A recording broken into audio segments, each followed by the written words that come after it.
Bonsoir à toutes et à tous. J'espère que vous allez bien. Je suis ravie de vous accueillir aujourd'hui pour ce webinaire intitulé Comprendre, soutenir et traverser la PMA autrement. Je m'appelle Esther Ojeda. Je fais partie de l'équipe internationale de la clinique Fertilab et j'aurai le plaisir de modérer cette rencontre avec deux invités exceptionnels. L'objectif de ce webinaire est de vous proposer une autre manière d'aborder le parcours de PMA, plus humaine, plus globale, plus respectueuse de vos émotions, de votre corps et de votre vécu personnel. Ce soir, j'ai le grand plaisir d'accueillir Stéphanie Hervé-Pinot, qui est spécialiste du soutien émotionnel, coach certifié, qui accompagne les femmes et les couples dans le moment sensible de la PMA pour retrouver plus de clarté, de sérénité, de confiance et d'ancrage émotionnel. Et Hélène Maillot, naturopathe et autrice qui accompagne les femmes dans le soutien de leur équilibre hormonal grâce à la nutrition, à la micronutrition et la phytothérapie, avec une approche douce et plus respectueuse du corps. Je vais vous expliquer tout d'abord la dynamique de ce webinaire. Donc, vous allez voir, et je suis déjà en train de voir qu'il y a pas mal de monde en train d'interagir sur la section qui s'appelle Tout le monde. Enfin, c'est la section qui s'appelle ça, c'est pour interagir entre vous. Donc, c'est super. Merci beaucoup déjà d'être en train de participer. Merci beaucoup à toutes les personnes inscrites et connectées. Et ça fait chaud au cœur de voir tellement de monde, c'est génial. Et aussi, quand vous souhaiterez poser une question à Hélène, à Stéphanie ou à deux, par rapport au programme Racine qu'elles vont vous présenter, ou des questions plus personnalisées ou plus spécifiques, n'hésitez pas de les poser sur la section qui s'appelle Questions. C'est moi, Esther, qui va les lire en haute voix. En toute confidentialité, il n'y aura pas de noms et prénoms. Je vais les lire en haute voix et ce sera Stéphanie et Hélène qui vont répondre. Moi, de ma part, je vous explique juste mon parcours chez Fertilab. Moi, ça fait presque 13 ans que je travaille dans la PMA. Je m'occupe de le contact avec les patientes, surtout francophones. J'ai été coordinatrice pendant longtemps et depuis presque 5 ans, c'est moi qui organise tous ces types d'événements en ligne et aussi sur place. Et c'est moi qui organise tout ce qui est partenariat comme avec Stéphanie et Hélène. Donc, je suis ravie aujourd'hui parce que c'est notre première webinaire ensemble et j'espère que c'est que le début. Donc, voilà, je vous cède la parole, Stéphanie et Hélène, et après, on passera aux questions. Merci beaucoup. Super.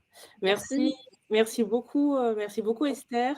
On est ravis, enfin, je pense que Hélène, tu es du même avec moi, on est ravis d'être ici parmi vous, de vous voir si nombreuses. Merci Esther pour cette introduction. Nous, on va vous expliquer donc pendant ce webinaire qu'est-ce que le parcours Racine. On va bien sûr se présenter quand même. Mais avant ça, on va vous expliquer très succinctement. Je te laisse juste mettre la petite slide d'après, Esther, si tu peux, pour juste globalement un peu expliquer juste au moins le concept de Racine et comment est né Racine. En fait, Racine est né du fait qu'on s'est dit qu'on avait besoin, dans un parcours de PMA, de reprendre racine, de retrouver sa force intérieure, parce que c'est quand même un parcours qui secoue beaucoup. Je te laisse avancer sur la slide juste après. En fait, Racine, c'est venu d'une phrase. Un jour, une amie qui me disait, en fait, j'aimerais une offre où, en fait, on m'aide à retrouver mon énergie. Je suis très fatiguée, je suis épuisée, qui m'aide à retrouver ma sérénité. Excusez-moi si dans le direct, vous entendez ma petite chérie. C'est un peu les aléas du direct. J'aimerais retrouver ma sérénité, retrouver de la clarté aussi d'esprit sans me sentir seule. En fait, je voudrais un combo où en fait, je puisse prendre soin de mon corps et puis je puisse aussi alléger ma charge mentale avec plus de concret, quelque chose de vraiment concret, de palpable, que tout ce qu'on voit un peu d'habitude sur les réseaux sociaux, etc. Et de ce constat, de ce que j'ai pu vivre aussi, je vous parlerai de mon parcours, puisque j'ai vécu moi-même, en tout cas, le parcours de PMA. Je me suis rendu compte qu'il y avait un gros manque, que ce soit dans ma ville, à Nantes, moi je suis nantaise, et j'ai pu faire ma PMA en Espagne, notamment chez Fertilab. Et d'où l'offre qu'on a créée, Hélène et moi, en fait, une symbiose entre rassembler une offre sur le corps et l'esprit, réconcilier le corps et l'esprit. Et donc, moi, l'esprit avec l'accompagnement en soutien émotionnel en tant que coach certifié, et Hélène sur de la naturopathie. Mais sans aller plus loin, Hélène, je vais te laisser quand même te présenter parce que bon, c'est quand même la base de se présenter, puis je prendrai la suite. Oui, merci. Moi, du coup, je suis Hélène, je suis naturopathe depuis maintenant 5 ans, donc à Nantes et à distance. Moi, j'ai découvert la naturopathie un peu par hasard. J'étais dans des études, donc il y a une dizaine d'années, un peu perdue. Dans ma vie personnelle, je m'intéressais beaucoup et de plus en plus à comment mieux manger, mieux me soigner, utiliser les plantes dans mon quotidien. Et je suis de nature impulsive parfois. Et donc, j'ai décidé de très vite me former à la naturopathie qui, euh, qui reliait en fait mes convictions personnelles et mes projets pour ma vie professionnelle. Donc, ça fait maintenant 5 ans que je suis installée à Nantes et avec Stéphanie, on s'est rencontrés par un média, par un réseau qu'on a en commun à Nantes. Et elle m'a proposé ce projet d'accompagnement qui est Racine. Et du coup, en lui expliquant que moi, à Nantes, j'accompagne 98, voire même 99% de femmes autour de problématiques d'ordre hormonal et digestive. En fait, ça a tout de suite matché. Et donc, on a co-créé le programme Racine ensemble. Et donc, moi, je suis vraiment sur la partie naturopathie. Mon approche va être sur des outils plutôt autour de l'alimentation et de la phytothérapie, mais j'expliquerai ça un petit peu plus en détail, un peu plus en détail après. Et je vais laisser la main à Stéphanie qui va pouvoir vous raconter aussi son parcours et aussi son parcours de PMA. Ouais. En tout cas, peut-être que vous entendez un fond, c'est en tout cas les prémices de mon petit bébé qui est en train de pleurer, qui est avec son papa, c'est pas grave. Donc moi, en fait, je m'appelle Stéphanie Hervé-Pinault et moi, je suis, après avoir fait ma première partie de carrière dans l'informatique, où je gérais plutôt des problématiques techniques, je me suis reconvertie en 2024. Je me suis formée au coaching professionnel pour vraiment aller étudier les problématiques humaines. C'est vrai que depuis toujours, c'est des choses qui m'attiraient. On venait souvent me demander conseil, que ce soit mes amis de promotion, que ce soit mes collègues. Et je savais que j'avais cette empathie naturelle pour aider, conseiller, etc. Je me suis formée au coaching professionnel et en biais, à côté de ça, j'ai un passif médical où c'est vrai que dès lors, je suis née avec une maladie génétique qui est la drépanocytose et j'ai pu être guérie. Mais c'est vrai qu'à l'âge de 11 ans, moi, j'ai fait de la chimiothérapie. Donc, depuis l'âge de 11 ans, on m'a préservé une partie de ma fertilité, de mon organe, mes organes reproducteurs. Mais depuis l'âge de 11 ans, j'étais au courant que ce serait très, très, très compliqué pour moi d'avoir des enfants. À l'âge adulte, on m'a regreffé une partie de mon appareil reproducteur, un ovaire. J'ai eu une ovulation, j'ai eu mes premières règles à 28 ans, sauf que ma réserve ovarienne était très, très faible, trop faible. Et au bout de 4 ans de PMA, le CHU de Nantes m'a conseillé de faire un don d'ovocytes et de le faire idéalement en Espagne. J'ai fait mes petites recherches et la clinique Fertilab cochait tout pour moi. Et en fait, ce que je me suis rendu compte et ce que j'ai beaucoup apprécié dans les recherches que j'ai faites, c'est que je me sentais un peu seule dans ce parcours qui était quand même dur, malgré le fait que j'avais déjà eu l'habitude de l'hôpital quand j'étais jeune. Mais hormis une psychologue, je sentais que j'avais besoin d'autre chose. Donc, j'ai fait des petites recherches. Et en fait, j'ai trouvé des choses pour m'accompagner autrement et me créer vraiment une bulle de douceur. J'avais besoin de douceur, j'avais besoin aussi d'un peu plus de clarté parfois dans quel protocole suivre, quelle clinique choisir. Et en fait, de par mes recherches, j'ai trouvé quelques petits outils qui m'ont énormément aidée, que ce soit juste avant d'aller passer le énième test de BHCG, que ce soit pour quand je devais lire un peu mes différents tests, etc., que ce soit pour se faire la énième piqûre après le énième traitement, le énième protocole. Et en fait, avec tous ces petits outils que j'ai réussi à récolter pendant ce parcours, je me suis dit, mais on manque de ça. On manque de ça à Nantes, on manque un peu de ça en France. Il y en a pas mal en Espagne, mais pourquoi il n'y en a pas en France? Et des bonnes recettes, cocooning réconfortantes.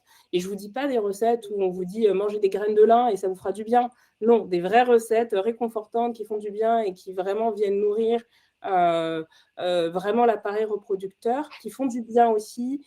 Et donc, en fait, et de là est née la genèse de Racine quand j'ai rencontré Hélène, qui fait partie du même réseau que moi. Et je lui ai dit, écoute Hélène, moi je fais du soutien émotionnel, je me suis reconvertie en tant que coach.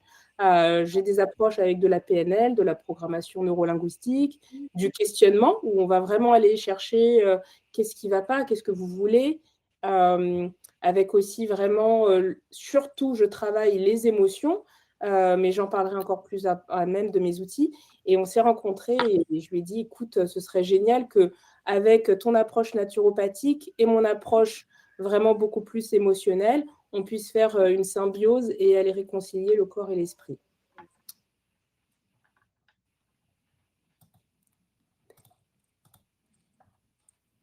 Et de là est né Racine, où on propose en tout cas plusieurs accompagnements et nos outils. Moi, mes outils, donc globalement, je vais beaucoup accompagner sur des séances avec la gestion du stress. Je peux avoir des outils comme beaucoup dans la respiration, de la cohérence cardiaque notamment, et j'en passe, qui ont énormément marché sur moi à plusieurs moments de la journée, etc., même au travail, des outils qui sont même discrets, qu'on peut utiliser discrètement au travail, qu'on peut utiliser discrètement dans les transports en commun, parce qu'en fait, un coup d'anxiété, ça arrive n'importe quand. Ça peut arriver au bureau, ça peut arriver dans les transports, ça peut arriver n'importe quand. Donc vraiment des techniques assez simples et efficaces pour vraiment faire baisser l'anxiété et le stress. Aller vraiment parcourir les émotions, parce que nos émotions, elles nous disent quelque chose. Les fêtes de Noël, ça a été très, très, très, très compliqué pour moi. Me rendre une énième fois à Noël, entendre les enfants des autres, entendre les autres, et bien alors, et c'est pour quand, etc. Et en fait, le fait d'avoir fait cette formation dans le coaching, ça m'a appris à aller explorer, questionner les émotions. Nos émotions, elles veulent dire quelque chose, la colère, la tristesse, elles veulent dire quelque chose, il y a un besoin derrière. Donc, comment moi, je questionne, je vous fais parler de vos émotions, et derrière, par contre, on se met en action, contrairement à de la psychologie, avec l'accompagnement coaching, l'accompagnement émotionnel, on va se mettre en action. OK, il y a cette émotion-là qui est là, il y a cette émotion-là qui est là. Maintenant, qu'est-ce qu'on fait avec? Est-ce qu'on se laisse dans ce marasme ou est-ce qu'on avance? Qu'est-ce qu'on peut mettre en place pour être en mode action et avancer? Et donc, on va voir les différentes actions qu'on peut mettre en place. Finalement, c'est vous-même votre propre spécialiste. Moi, je vais surtout en fait vous poser des questions avec du questionnement spécifique et vous allez trouver vos propres ressources, vos propres solutions grâce à un accompagnement très bienveillant, mais assez neutre de ma part. Et puis, parfois, je vais mettre ma casquette de mentor où là, je vais me permettre aussi, par rapport à votre situation, si vous me posez vraiment la question, de me permettre, si vous le voulez, de donner mon avis, mon retour. C'est vrai que moi, j'ai mis à peu près, on a mis presque 6 ans avant de pouvoir accueillir notre fille. Donc aujourd'hui, en tout cas, je suis l'heureuse maman d'une petite Brune. Elle s'appelle Brune, ma fille. Elle est née le 13 juillet 2014. Et donc après, c'est presque 6 années d'attente. Voilà, c'est avec joie et avec humilité que j'accompagne en tout cas aujourd'hui mes clientes. Et en tout cas, c'est avec toute cette bienveillance qu'on veut vous accompagner. Donc, je laisse aussi Hélène présenter ses outils. Merci Stéphanie. Du coup, moi, je vais vraiment plutôt apporter un accompagnement sur la partie du corps. Qu'est-ce qu'on va lui donner? Et donc ça va se découper en nutrition, en micronutrition. Donc la nutrition, c'est vraiment aider les femmes à choisir ce qu'elles vont mettre, ce qu'on va mettre en fait dans l'assiette, dans quelle proportion, et surtout expliquer pourquoi on va choisir telle ou telle catégorie d'aliments dans la situation dans laquelle on est aujourd'hui, à savoir pendant le parcours de PMA. La micronutrition étant la partie où on va venir apporter plus en détail des micronutriments, à la différence de la nutrition où on parle de macros, donc des protéines, des lipides, des glucides, etc.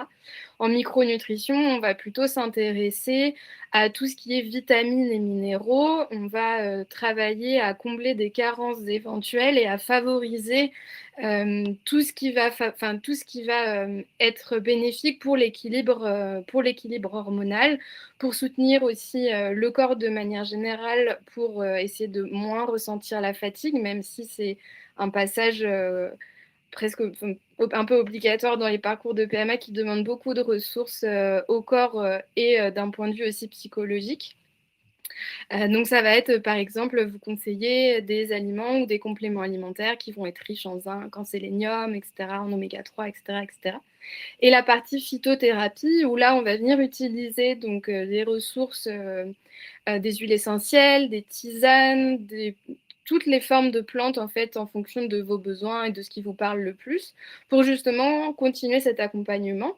L'idée c'est que tout ça, ça vient vraiment en plus et en complément de l'équilibre dans l'assiette. On va vous laisser du coup nos contacts. Là, c'était bon, Esther. Si jamais voilà, vous voulez en savoir plus sur ce qu'on peut vous proposer de manière en termes d'accompagnement, voilà, vous avez notre site internet, l'adresse mail de Racine ainsi que nos 2 numéros de téléphone. On vous remercie très chaleureusement d'avoir été aussi nombreuses à vous connecter. C'est super chouette. Merci beaucoup. Et puis, je pense que du coup, on va passer aux questions. Merci beaucoup à toutes les deux, c'était super intéressant. Et merci beaucoup aussi, Stéphanie, d'avoir raconté ton témoignage. Ça aide énormément aussi aux personnes qui sont en plein parcours. Je vais passer aux questions. La toute première, j'ai 42 ans en France, je suis trop âgée pour une PMA, j'ai eu un mauvais accueil. En Espagne, est-ce différent? Alors, moi, ce que je peux dire, juste pour info, hein, je vois qu'il y a eu quelques autres questions, j'y répondrai aussi. Alors oui, c'est vrai que déjà, on n'a pas. C'est vrai qu'avec l'Espagne, il n'y a pas non plus les mêmes règles qu'en France. Et en effet, en tout cas, l'Espagne est connue pour pouvoir, en tout cas, aller au-delà de l'âge. En tout cas, de toute façon, Esther, tu me corriges hein, si je me trompe de toute façon. Mais l'Espagne est connue pour aller bien sûr au-delà de la barrière, en tout cas de l'âge française. C'est vrai que l'Espagne est aussi assez pionnière en termes de techniques d'innovation, a de bien meilleurs résultats. Et en tout cas, bon, moi, quand j'ai fait ma PMA en Espagne à Fertilab, j'avais 33 ans, mais il est assez connu. Moi, je l'ai vu quand je suis allée à Fertilab et que j'ai fait aussi mes recherches sur d'autres cliniques. Il est assez connu qu'ils ont aussi des bons résultats passés 42 ans en tout cas. Esther, tu peux peut-être rajouter si tu veux, mais...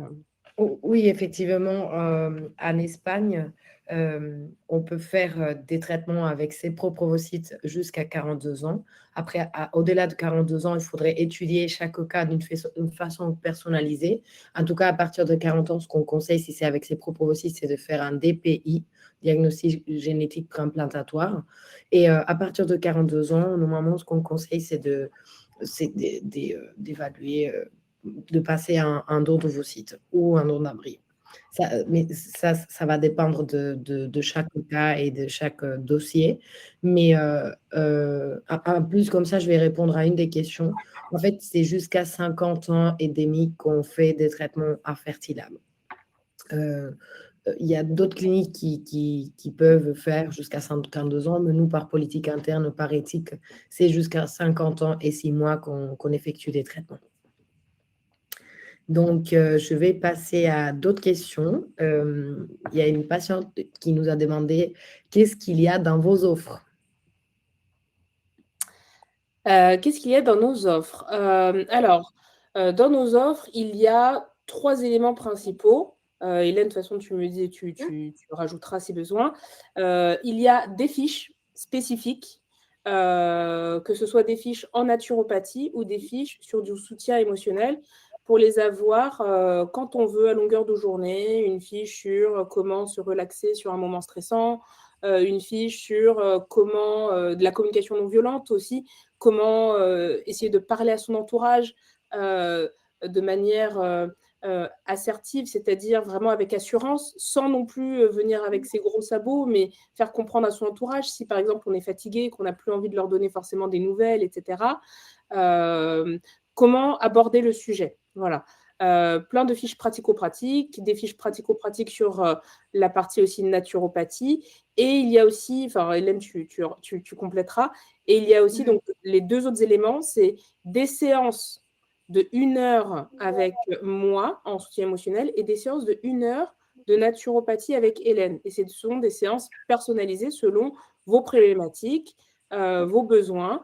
Vous remplissez d'abord un questionnaire et après le questionnaire, on connaît, on a votre background, votre anamnèse et donc là, on peut faire les séances ensemble. Hélène, je te laisse rajouter si j'ai les… Ouais. Bah, du coup, effectivement, c'est tout à fait ça. En fait, quand vous nous contactez et que vous êtes prête à vous lancer avec nous, effectivement, on vous envoie ce questionnaire. Ensuite, vous choisissez votre offre. Donc, on a différentes offres avec ce qui va vraiment changer, c'est le nombre de séances qu'on va faire ensemble et la durée sur laquelle on va vous accompagner. Ça va de 1 séance à 12 séances. De 2 séances à 12 séances, pardon, une avec chacune d'entre nous, et avec aussi une plateforme en ligne où vous pouvez retrouver toutes les ressources et tous les contenus sur lesquels que vous pouvez avancer à votre rythme entre les séances où on se voit avec Stéphanie et avec moi. Voilà. Merci beaucoup. J'ai une question d'une autre personne. Stéphanie, Fertilab a coché quels critères? Parce que toi, tu avais parlé dans ton témoignage des critères que Fertilab avait cochés. Alors, moi, ce qui a bien rempli mes critères, c'est alors, globalement, vraiment, les 2 plus importants pour moi, ça a été en termes de taux de réussite, ça a été en termes d'accueil humain et ça a été aussi avec le docteur que j'ai reçu. Moi, on me l'avait recommandé. C'est vrai qu'avec mon passif médical qui était assez lourd, même si le don d'ovocytes n'était plus du tout les mêmes problématiques médicales, un médecin m'avait chaleureusement recommandé le docteur Moffat, qui est la responsable de la clinique. Enfin, Esther, tu me dis si je me trompe, hein. Et le docteur Moffat avait des connaissances justement sur ma maladie génétique et était une des premières médecins. Elle était en Belgique à l'époque et elle avait suivi une patiente belge qui avait à peu près le même âge que moi, qui avait fait de la chimiothérapie pour guérir de sa maladie. Et elle avait conservé la fertilité de cette jeune patiente qui avait 13 ans à l'époque. Donc le fait qu'elle était très au courant de ma maladie d'avant, même si ça allait être un don d'ovocytes, ça allait être un autre cas, mais j'ai été très rassurée. Et voilà, deuxièmement, les chiffres étaient très bons. Et troisièmement, l'accueil avait été vraiment très, très bon. Et donc, parmi toutes les autres cliniques que j'avais vues, j'ai été contente. Et j'ai eu aussi la chance, je ne vous l'ai pas dit, mais c'est vrai qu'on a fait un seul essai de don d'ovocytes. Et on avait un seul ovocyte et ça a été le bon. Et j'ai eu la chance, en tout cas, de devenir l'heureuse maman. On a eu la chance avec mon mari de devenir les heureux parents d'une petite brune. Et quand je vois aussi comment mon accompagnement s'est passé, je vous raconte une anecdote. Je ne sais pas, je ne pense pas que toutes les cliniques fassent ça, mais je crois que c'était écrit. Myriam, ma coordinatrice, me contacte pour me dire que mon implantation aura lieu à telle date. Et je regarde la date, c'est la date de mon anniversaire. Alors je dis à Myriam, oh mais c'est marrant, ce sera mon anniversaire. Ah, c'est marrant. Et on nous annonce quelques jours avant l'heure de l'implantation. C'était l'heure de ma naissance. Et ça, je ne le raconte pas. Et on passe dans la salle pour l'implantation. Et là, il y a toute l'équipe médicale qui m'a souhaité en espagnol « Feliz cumpleaños », qui m'a souhaité mon anniversaire. Alors, peut-être que Myriam l'a dit à tout le monde, mais c'était incroyable, c'était énorme pour moi. Même là, j'ai même les larmes aux yeux. Toute l'équipe médicale m'a souhaité mon anniversaire. Et je dis au docteur, vous savez, docteur, vous allez m'implanter, j'espère peut-être mon bébé. Et je suis née à cette heure-ci, il y a 33 ans. Et elle me dit, mais c'est pas vrai, toute l'équipe était incroyable. Et là, la coordinatrice me dit, vous savez, on était scientifiques, mais là, il y a tellement de signes que normalement, quand même, on croise les doigts que ça marche. Et ça a marché. Donc, Merci beaucoup. ça, c'est vrai que même pour l'après, je peux que recommander Fertilab. Merci Stéphanie, c'est gentil. En fait, moi, je veux ajouter aussi comme critère qui coche beaucoup de patientes, ça c'est une fierté à ce moment pour nous. En fait, jusqu'à décembre, on était 2 des seules cliniques à ne pas appartenir à un groupe d'investisseurs. Et depuis décembre, on est les seuls. Donc, c'est incroyable ça. On est plus de 50 cliniques de PMA à Barcelone. On est la seule qui n'appartient pas à un groupe d'investisseurs. La seule. Vous pouvez demander à qui que ce soit, même les petites, les grandes et tout. C'est pas mieux ou pire, c'est juste une fierté pour nous. On fait partie de. C'est une clinique à taille humaine et ça a le but de continuer comme ça. Et on essaye de rendre ce schéma les plus chaleureux, humains et personnalisés possible. Et justement, avec ces genres de partenariats et d'accompagnement, tout ce qui soit émotionnel, holistique, pour nous, c'est hyper important pour ne pas laisser que le médical.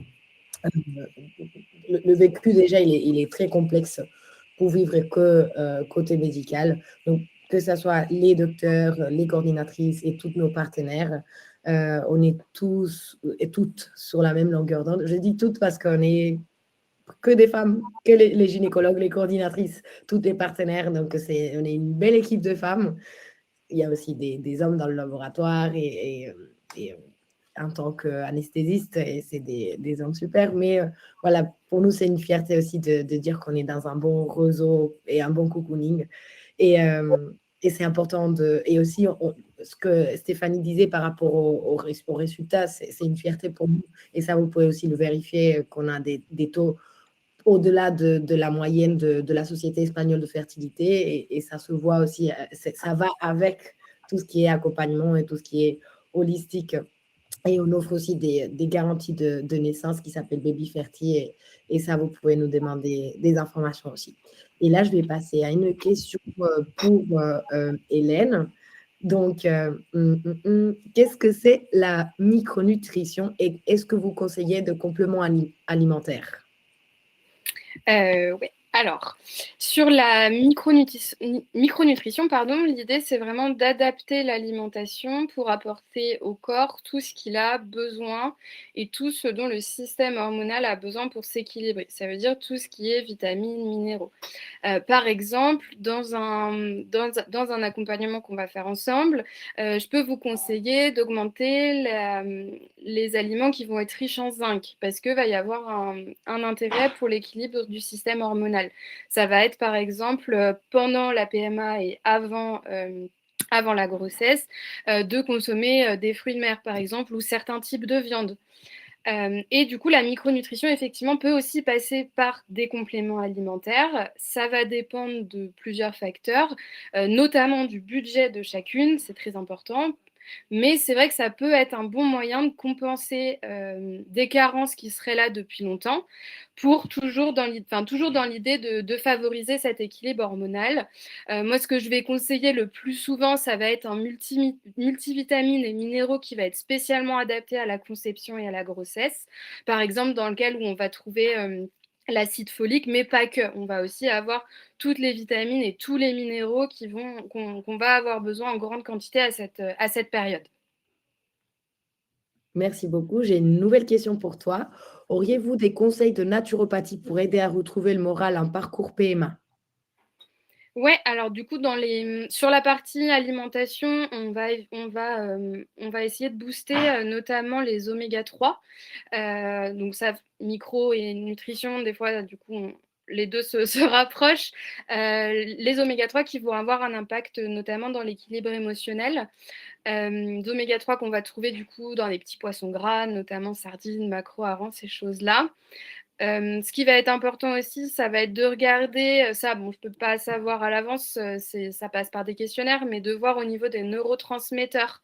Ce sont des petits messagers, des messagers chimiques qui vont avoir une influence sur notre humeur, de voir si le corps produit bien tous ces neurotransmetteurs, et notamment celui qui permet la prise de recul et qui est aussi appelé l'hormone du bonheur, la sérotonine. Mais de base, pour booster la production de sérotonine qui se fait dans l'intestin, On va avoir déjà besoin que l'intestin soit bien équilibré. Ça veut dire manger des aliments qui sont riches en probiotiques, du kéfir de fruits, du kombucha, des légumes lacto-fermentés par exemple, et de vérifier que la sérotonine, elle a bien son petit producteur qui est le tryptophane qu'on va retrouver par exemple dans la banane, dans les viandes blanches et dans les oléagineux aussi. Pardon. C'est déjà un bon programme pour démarrer. Merci beaucoup. J'ai une question pour Stéphanie. Comment gérer les demandes incessantes de mes proches sur mon parcours? Alors, moi, ce que je conseille, c'est souvent d'utiliser une méthode, de communication non violente où, on peut prendre, pour éviter d'être agressif, c'est de le dire à froid, d'essayer, soit avec l'entourage global, soit avec une personne de l'entourage de ce cercle-là et vraiment de décrire les faits, la situation. Je vous donne un exemple. Moi, comment je l'ai annoncé, très clairement, par exemple, à ma belle famille. Hem, heu, enfin non, ma belle famille le savait déjà, donc il y avait pas trop c'était une fois, c'était à Noël où c'était dur pour moi d'y aller et j'en ai parlé à ma belle-mère. Mais c'était surtout un groupe d'amis qui n'étaient pas tous au courant on était un parcours de PMA. C'était une énième fois une remarque, parce que j'avais pas pris d'alcool, «Hey, tu es enceinte?» Alors bon, j'ai pris, mon amie, à à part et je lui ai décrit les faits. Je lui ai dit: «Bah, tu te souviens de ce moment-là, on prenait un verre» et cetera. Donc c'est souvent très important d'essayer de rester le plus, comment dire? Neutre, de décrire les faits, de manière très neutre et comme si c'était un film. Vous redécrivez les faits sans jugement. Ce soir-là, on prenait un verre et cetera. Ensuite, vous exprimez votre ressenti. Vous exprimez vraiment vos émotions. Et ben, quand tu m'as posé cette question, si j'étais enceinte, parce que je buvais pas d'alcool, je me suis sentie, hem, et cetera et cetera. Je me suis sentie agressée. Je me suis sentie, énervée. Je me suis sentie ceci, je me suis sentie cela. Parce que vos émotions, elles n'appartiennent qu'à vous. Personne ne pourra vous les enlever, personne ne pourra vous donner tort là-dessus. C'est votre ressenti. Ensuite, je conseille souvent de proposer, une solution, de spécifier en fait votre demande, votre besoin.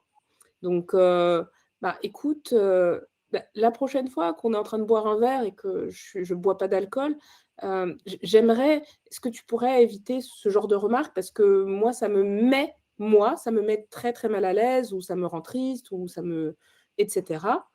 Et puis de voir avec la personne comment elle réagit, si elle est d'accord, si elle est pas d'accord. Mais le but, c'est d'arriver en tout cas à faire comprendre votre besoin et d'arriver ensuite à conclure. À la fin, il faut conclure sur la solution. Donc si la personne est enfin d'accord sur ce que vous avez proposé, vous dites: «Bon, écoute, je te remercie». Toujours rester vraiment dans de la bienveillance et comment dire? Que ce soit une belle relation, et très positive et je te remercie, d'avoir compris en tout cas de quoi j'avais besoin, et d'accepter en tout cas, voilà, de ne plus faire de remarques, lors de ce genre d'apéro. Moi ça m'aidera et ça me fera du bien et cetera.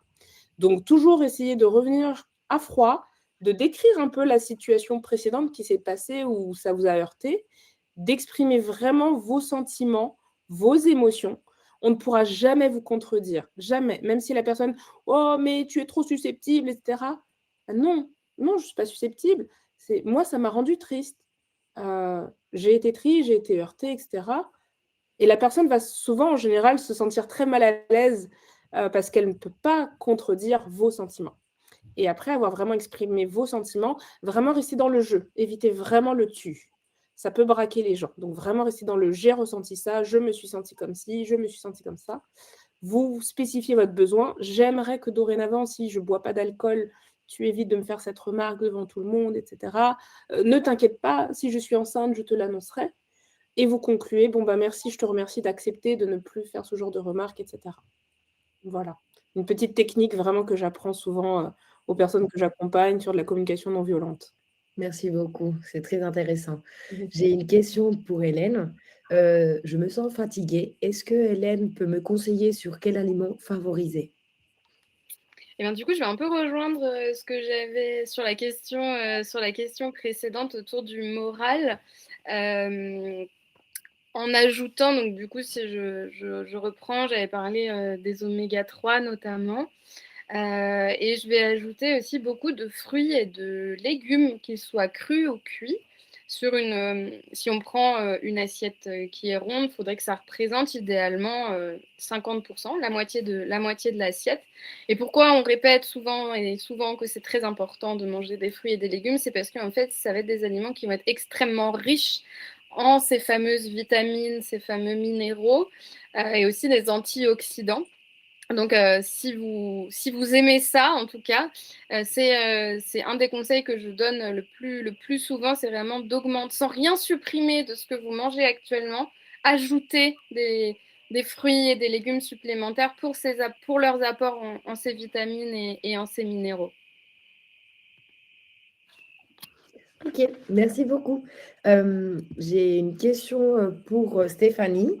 Quel soutien peut-on avoir pour accepter le don d'ovocytes et pouvoir porter un enfant qui n'est pas de nos gènes? Je peur que l'enfant ne me ressemble pas. Je vais répondre avec 2 casquettes. Je vais répondre avec ma casquette de maman qui ait fait un don d'ovocytes et je vais répondre avec ma casquette, vraiment de professionnelle dans le soutien émotionnel. Alors, premièrement, de manière, vraiment sur le soutien, moi dans les accompagnements que je propose, c'est une fiche d'ailleurs, hein, qu'on met à disposition. Elle s'appelle un peu, clarté et décision. Moi, ce que je fais souvent, c'est que je dis aux personnes de vraiment poser à plat leurs valeurs. Je leur dis: «Essayez premièrement de faire cet exercice. Qu'est-ce qui compte pour vous? Quelles sont vos valeurs et vos besoins?» Donc sur une feuille, vous notez qu'est-ce qui compte le plus pour vous dans ce parcours-là. Heu Qu'est-ce que vous êtes, qu'est-ce que quelles sont vos limites aussi à ne pas dépasser? Et au niveau de vos valeurs, est-ce que, ben, vous êtes plutôt dans, moi, j'ai des valeurs plutôt de transparence, j'ai des valeurs, donc c'est peut-être, ce qui va vous faire choisir une clinique ou pas, qui donne des chiffres ou qui donne pas de chiffres. J'ai des valeurs aussi de transparence, peut-être, bah, est-ce que vous allez annoncer demain, vous êtes prêts à annoncer demain à votre enfant que cet enfant n'est pas biologiquement de vous, et cetera, et cetera. Donc quelles sont vos valeurs déjà?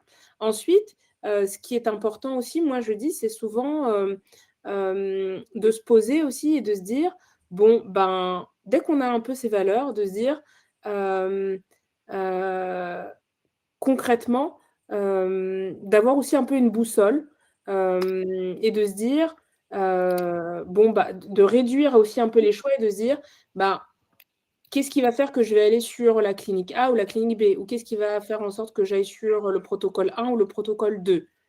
Et là, vous essayez de faire un choix binaire et de dire: «Bon, ben, si je choisis ce protocole-là, ce double don, qu'est-ce que ça me fait? Qu'est-ce que je ressens?» D'en parler avec votre compagne ou votre compagnon si vous le faites, si c'est quelque chose que vous faites, à 2. Si vous le faites toute seule, bon, bah, normalement, il y aura moins de discussions, mais peut-être tout autant de discussions internes et de mettre tout ça à plat.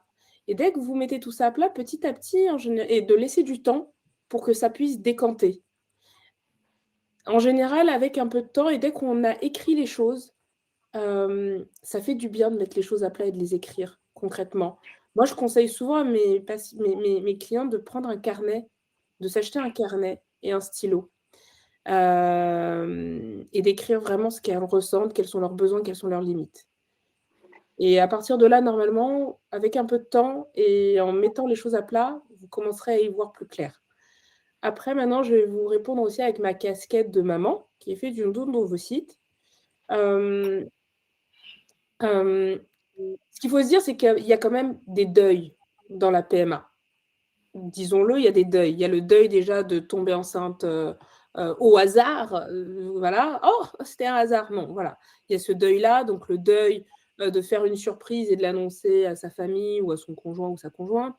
Il y a plusieurs deuils. Donc, c'est vrai qu'il y a déjà, premièrement, l'acceptation de plusieurs deuils. Ensuite, par rapport à ce double don, moi, ça a été un don.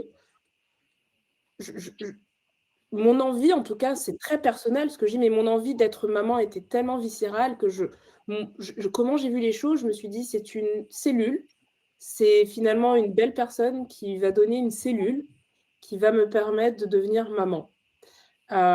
Aujourd'hui, c'est quelque chose qui devient de plus en plus courant. Pour vous dire, il y a même des livres, des BD où on peut créer notre histoire personnalisée pour demain le lire à notre enfant. Nous, on a fait même un livre personnalisé pour expliquer à Brune. Tous les soirs, elle choisit un livre et parfois elle choisit ce livre et on lui explique comment papa et maman l'ont eu. Et donc, on explique d'ailleurs que c'est une gentille dame, une gentille fée qui est venue à la clinique et qui a donné une graine et que grâce à cette graine, papa et maman ont pu l'avoir. Donc, moi, voilà, j'ai vraiment accepté le fait que... moi, la science m'a déjà aidée et m'a sauvé la vie quand j'étais enfant avec cette greffe de moelle osseuse, même si j'ai payé un lourd tribut et j'ai payé de ma fertilité. Mais c'est vrai que aujourd'hui, avec tellement de techniques, on arrive à accomplir un rêve de parentalité. Donc, et j'ai même rencontré des donneuses qui m'ont dit, moi, je donne une cellule, demain, si l'enfant vient me rencontrer, ok, mais pour moi, c'était juste une cellule qui a permis à d'autres personnes d'avoir cette chance de devenir parent. Donc, je le vois comme une cellule qui m'a permis de devenir maman et le bébé, c'est moi qui l'ai porté. Merci beaucoup, Stéphanie. Une question aussi pour Hélène. Donc, qu'est-ce qu'il y a dans vos offres? Du coup, sur les offres que l'on propose, il y en a 4 différentes. Dedans, on va retrouver une en fonction, donc on va de 2 à 12 séances. Donc, ce sont des séances individuelles avec moi, puis avec Stéphanie. Vous avez une plateforme en ligne où on retrouve tout le contenu, toutes les ressources et les fiches pratiques à télécharger. Donc, en fonction des offres, il y en a de plus en plus, en fait. Et ensuite, vous avez du coup toutes ces fiches du coup, qui sont à disposition en fonction de ce que vous choisissez. Après, on va de plus en plus loin en termes de nombre de séances et en termes de semaines d'accompagnement. Donc moi, sur la partie vraiment du corps avec la nutrition, la micronutrition, la phytothérapie et avec Stéphanie sur la gestion émotionnelle et le soutien émotionnel pendant tout votre parcours. Et après, c'est vous qui décidez quand est-ce que vous commencez votre accompagnement. Vous pouvez commencer par un accompagnement d'une seule séance avec chacune et switcher ensuite sur quelque chose de plus long si vous avez accroché au format court. Ça, c'est vous qui choisissez. Mais après, si vous voulez qu'on en parle aussi plus tard, n'hésitez pas à nous contacter. On a laissé le mail et nos numéros de téléphone sur la page que vous voyez. Merci beaucoup, Hélène. J'ai une question pour Stéphanie. Quel accompagnement proposez-vous pour les femmes en parcours solo? Pas par choix, mais à défaut d'être en couple. Excusez-moi. La dernière phrase, c'est peur de ne pas arriver à gérer seule la grossesse et l'éducation. Besoin de soutien. Alors, nous, notre accompagnement, il est fait pour les femmes et ou les couples en parcours de PMA. Donc, de toute façon, en général, on accompagne, 99,9% des cas, une cliente. Donc, l'accompagnement sera, je dirais pas le même, puisqu'à chaque fois, il est personnalisé en fonction du questionnaire que vous allez recevoir et en fonction de vos besoins. Et moi, sur la partie émotionnelle, en général, vous venez en séance et je vous demande, qu'est-ce que vous avez amené aujourd'hui? Quelles sont vos préoccupations? Quels sont vos enjeux? Quels sont vos soucis, vos problématiques? Parfois, il n'y a pas de problème, hein, c'est juste parfois c'est une préoccupation, parfois c'est un enjeu. Mais on a 1 heure ensemble en mode, vous pouvez déposer. Et par contre, dès qu'on a déposé et qu'on est allé un peu au fond de ses émotions et de ses besoins, là, on va se mettre quand même en mode action. On va trouver vraiment des solutions concrètes. Et c'est vous, hein, c'est juste moi avec mes questionnements, avec aussi quelques outils que j'ai appris en école de coaching, où je vais vous faire sortir vos propres solutions, parce qu'en fait, je vais vous poser quelques questions, où je vais aussi un peu vous montrer une autre réalité que vous n'aviez pas vue, et vous allez trouver aussi vos propres solutions, vos propres actions. Donc, comment dire, voilà comment, en tout cas, j'accompagne sur ce soutien émotionnel et finalement les solutions pour essayer de vous... Moi, je vais rassurer, je vais donner aussi des solutions concrètes sur l'anxiété, sur le stress. On va co-créer des solutions, des actions concrètes pour aussi aller de l'avant. Mais après, qu'est-ce que je voulais dire? Esther, tu peux juste me relire bien la question, que je ne passe pas à côté aussi, s'il te plaît? Que je la lise à nouveau, c'est ça? Oui, Oui, s'il te plaît. j'arrive. Quel accompagnement proposez-vous pour les femmes en parcours solo, pas par choix, mais à défaut d'être en couple? J'ai peur de ne pas arriver à gérer seule la grossesse et l'éducation. J'ai besoin de soutien. Ouais, comme j'ai dit, finalement, ça va être un parcours qui va être... On a 4 types de parcours, mais finalement, ils sont tous différents parce qu'on va le personnaliser en fonction de ce qu'on aura lu dans votre premier questionnaire avant de commencer à vous accompagner. Et donc, et comme je le répète encore, hein, mais avec ce que vous allez m'amener en séance, on va aller travailler ça et on va faire en sorte que cette charge émotionnelle, cette angoisse, ce stress, il puisse diminuer si c'est votre souhait et que vous ayez des actions concrètes et que vous puissiez avancer concrètement grâce à des solutions qu'on aura trouvées ensemble. Mais c'est surtout vous qui allez trouver la solution. C'est juste moi qui vais en fait vous poser les bonnes questions pour que vous puissiez avancer vous-même à votre rythme. Merci beaucoup. J'ai des nouvelles questions. Pour Hélène, est-il possible de nous donner un régime par écrit quand on est un PMA? Alors, perso, j'aime pas trop parler de régime parce que je trouve qu'il y a une notion très restrictive derrière, mais je pense qu'on s'entend sur ce dont on est en train de parler. Moi, ce qu'il faut savoir, c'est que, et Stéphanie, je pense que je sais que tu fais pareil dans tes séances, c'est que du coup, moi, tout ce que je vais dire à l'oral pendant les séances, donc en fonction de vos habitudes de vie actuellement, de votre emploi du temps, de ce que vous avez l'habitude de manger. En fait, je vous propose des conseils à l'oral, mais évidemment, tout ce qu'on se dit en séance est récapitulé dans un document que je vous envoie en fin de séance en format PDF par mail pour que vous puissiez la voir et revenir dessus. Parce que des fois, on peut avoir l'impression que ça fait beaucoup de choses et en séance, on se dit « Ok, super, je vais faire ci, je vais faire ça, ça, ça ». Puis en fait, on retourne à la maison et en fait, c'est plus compliqué à mettre en place. Donc l'idée, c'est que déjà, nous, on est là dans certaines formules de racines pour vous aider entre chaque séance. Et surtout, l'idée, c'est d'avoir vraiment une trace écrite de ce qu'on s'est dit et notamment sur les parcours, sur les séances personnalisées en individuel pour que vous puissiez y revenir au fur et à mesure. Donc oui, moi, il y aura toujours une trace écrite de ce qui a été proposé, évidemment. L'idée, c'est que les ressources, vous les ayez à vie, en fait. Alors, je vais aussi compléter avec ce que Hélène dit. Alors, c'est vrai que à la différence, sur le soutien émotionnel, par souci aussi de, comment dire, comment dire, essayer de co-responsabiliser aussi la personne. Moi, j'invite souvent, je vous l'ai dit juste avant, hein, j'invite souvent mes clientes à prendre un carnet et un stylo, parce que parfois, moi, je vous fais beaucoup travailler en séance. Parfois, vous ressortez un peu fatigué, mais pour retrouver de l'énergie après, parce que c'est on va aller questionner les choses, les émotions. Et en général, vous notez votre plan d'action. Vous repartez en général toujours avec quelque chose. Ça dépend comment la séance s'est passée. Si j'ai réussi à aller à la fin du protocole, hein, j'ai un protocole de questionnement. Si j'ai réussi à aller à la fin, si on a réussi à aller jusqu'à la fin du protocole de questionnement, vous repartez de là avec votre plan d'action que vous avez noté dans votre carnet.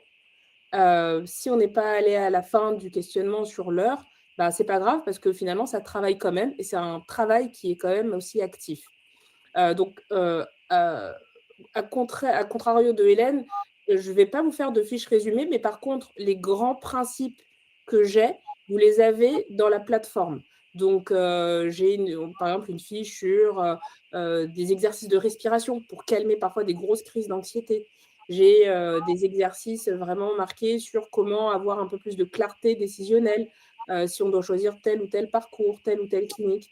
Un exercice, vraiment une fiche bien expliquée sur une technique de communication non violente, où c'est bien expliqué comment je peux essayer de dire à mon entourage, voilà, comme tout à l'heure j'expliquais, hein, on en a marre qu'on nous pose tout le temps des questions, comment on peut leur dire ça de manière assez assertive, assez assumée, mais de manière non agressive. Donc voilà, mes supports sont déjà là et après, vous, je vous fais un peu travailler, un peu écrire en séance. Merci beaucoup à toutes les deux. J'ai une question sur le DPI que c'est moi je vais répondre. Donc, bonjour. Est-ce que le DPI est invasif et risqué pour les embryons? Donc, merci pour votre question. C'est vrai qu'aujourd'hui, on n'a pas de gynécologue ici. Vous l'avez fait exprès justement pour pouvoir faire que de l'émotionnel et holistique et micronutrition. Mais je peux répondre à ça. Le DPI consiste à analyser, à biopsier les embryons, enfin, avoir le transfert grâce à une biopsie. Aujourd'hui, c'est une technique qui est très bien maîtrisée et considérée comme sûre. Le risque pour l'embryon est très faible lorsqu'elle est réalisée par des équipes spécialisées d'embryologistes. Comme tout acte médical, ce n'est pas totalement anodin, bien sûr, mais dans la plus grande partie des situations, les bénéfices sont très importants, notamment pour éviter des maladies génétiques ou des fausses couches à répétition. Donc, de toute façon, l'indication d'un DPI est toujours évaluée au cas par cas avec l'équipe médicale. Donc, voilà, c'est important parce que c'est une technique que de plus en plus, surtout les patientes françaises, viennent faire en Espagne, vu qu'en France, ce n'est indiqué que pour des maladies génétiques déjà connues. Et en Espagne, il est indiqué par rapport à l'âge aussi. Et aussi, on a une nouvelle question que je peux répondre moi aussi. Don d'ovocytes dès sa sœur, est-ce possible? Non, ce n'est pas possible. Le don d'ovocytes en Espagne et le don d'esperme est tout à fait anonyme. Ce type de traitement-là dont vous parlez, si je ne me trompe pas, au moins il y a jusqu'à quelques années, c'était possible en Belgique. Je ne sais pas si maintenant c'est possible encore. Ouais. Je sais qu'en tout cas, c'était encore possible en Belgique jusqu'en 2023, 2024. Et puis, parce qu'on a hésité à le faire d'ailleurs avec une de mes sœurs, et puis finalement, on a décidé de le faire anonymement. Et c'est un professeur en Belgique qui m'a aiguillée vers le docteur Moffat. Pour la petite histoire, comme ça, la boucle est bouclée. Donc, je ne sais pas moi non plus si c'est encore d'actualité, mais c'était le cas en 2023-2024. Merci beaucoup. Et donc, pour l'instant, on a plus de questions, donc c'est parfait parce qu'on est presque pile à l'heure. C'est 3 minutes, bien sûr, pour remercier à Hélène et Stéphanie pour ce webinaire, pour ce beau programme. Je vous souhaite plein de belles choses pour cette aventure ensemble. Nous, de Fertilab, on reste à votre écoute si vous n'êtes pas patiente encore de Fertilab, n'hésitez pas à nous contacter sur france@fertilab.org si vous souhaitez prendre un premier rendez-vous gratuit avec l'une de nos gynécologues. Et n'hésitez pas aussi de contacter Hélène et Stéphanie pour la suite. Nous vous remercions beaucoup pour votre assistance et participation. Sachez que vous allez toutes recevoir un replay, même pour celles qui sont connectées avant ou après, celles qui ont dû partir, c'est tout à fait compréhensible. Même pour celles qui n'ont pas pu être là aujourd'hui, même si vous étiez inscrite, vous allez recevoir un replay. Et nous, demain, depuis notre compte Insta, on va faire une story, donc allez sur nos stories et on va taguer aussi Hélène et Stéphanie avec le lien sur notre chaîne YouTube qui va aller sur ce replay-là, et comme ça vous pouvez le voir à chaque fois que vous voulez. Donc, Merci, je vous remercie beaucoup et je vous souhaite une belle soirée. Merci à toutes, merci Esther, bonne soirée à toutes, un très bon moment. Merci. Au revoir.